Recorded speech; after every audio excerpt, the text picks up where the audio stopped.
For 3 years, my mornings began the same way. Coffee in one hand, hope in the other. I would glance at my wife, Olivia, sitting across the table, scrolling her phone with the same blank expression she always wore. And every day, I'd try. I'd reach for her hand, ask how she slept, tell her I missed the way she used to smile at me like I was the only person in the world. She'd shrug, mutter something like, "I'm just tired," and retreat into silence. Tired. That word became the wall between us. I begged for connection, not just physically, but emotionally. A kiss that lingered, a touch that meant more than obligation, a look that said she still saw me. But begging turned into routine. My words felt like echoes bouncing off a locked door. At first, I blamed myself. Maybe I wasn't interesting anymore. Maybe the long hours at work dulled me. So I tried harder. Date nights, small gifts, cooking dinner, even learning to fold the laundry the way she liked. I thought effort would spark something back to life, but each attempt was met with indifference, sometimes even irritation. "Stop trying so hard, James. It makes me feel pressured." That sentence gutted me. Pressured? I wasn't asking for the world, just the closeness that used to come so naturally to us. I'll admit, I grew desperate. I'd stand in the doorway of our bedroom, watching her scroll herself to sleep, waiting for her to notice me. Some nights, I'd whisper, "Do you want to talk? Do you want me?" And she'd sigh, roll over, and say, "Not tonight." Night after night, month after month, until rejection wasn't the exception, it was the rule. What she didn't know was that every refusal carved something out of me. I stopped feeling like a husband and started feeling like an intruder in my own home. The house was filled with her perfume, her laughter on the phone with friends, but for me, it was silence. Then one morning, something in me broke, or maybe it healed. I still don't know. I looked across the table at her, phone in hand, and for the first time, I didn't reach out. I didn't beg. I didn't try. And that silence, it changed everything. The silence lingered like a stranger at the table. Olivia noticed it immediately, though she pretended not to. She kept scrolling, sipping her coffee, waiting for me to ask again, waiting for the rituals she had grown used to. But I didn't. I just got up, washed my mug, and left for work without saying a word. That night, she asked casually, "Rough day?" I shrugged. Not really. No begging, no pleading for closeness.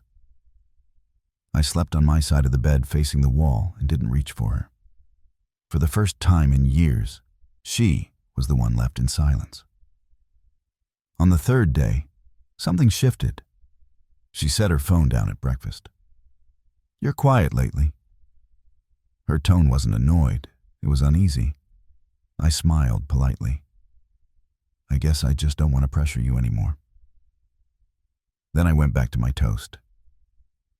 I could feel her staring at me, the weight of my absence pressing harder than all my attempts ever did. By the end of the week, Olivia's confidence had cracked. She lingered near me while I worked on my laptop. She asked if I wanted to watch a movie together. She even reached for my hand during a drive, something she hadn't done in years. And when I didn't react the way I used to, when I didn't light up like a starving man thrown scraps, I saw panic flash across her face. The irony, the connection I begged for daily only came when I stopped asking. She had mistaken my persistence for weakness, my patience for complacency. But when it disappeared, she realized it had been holding our marriage together all along. Late one night, as I was heading to bed, she touched my arm. "James, what's happening to us?" Her voice was soft, almost trembling. I looked at her and said the words I looked at her, and said the words I had been swallowing for years. You pushed me away, Olivia, and I finally stopped chasing. Her eyes filled with tears. She whispered, I didn't think you'd ever give up on me. That was the moment she understood. The begging wasn't about neediness. It was about love. And now that it was gone, she finally felt the emptiness I had lived with for years. The following days were different. Olivia hovered around me, offering to cook my favorite meals, slipping compliments into conversations, even suggesting a weekend trip for just the two of us. Things she had once dismissed as unnecessary suddenly became her mission. But the truth is, something in me had already shifted. I wasn't cold or cruel, but I wasn't desperate anymore either. I wasn't clinging to scraps of affection. I had learned how to live without her closeness. And she could sense it. The power dynamic had turned. One evening, she climbed into bed beside me and whispered, I miss us. For the first time in years, it was her reaching for me. She pressed her lips against mine hesitantly, like she was afraid I would pull away. And in that moment, I realized she wasn't just missing me. She was afraid of losing me. I didn't rush. I didn't give in completely. I let her sit in the space she had created with her refusals. Olivia, I said quietly, I begged for us every day, and you turned away. I don't know if you're reaching for me because you love me, or because you're afraid of being alone now. Her eyes widened, tears threatening. I do love you. I didn't realize how much I needed you until you stopped asking. That was the cruelest irony. The love I had always wanted was there, but it took my silence to wake her up. From that night forward, things didn't magically fix themselves. It wasn't a fairy tale transformation, but she started showing up differently. She touched me without being asked. She laughed more, lingered longer, and actually looked at me when I spoke. For the first time in years, I felt chosen again. And me.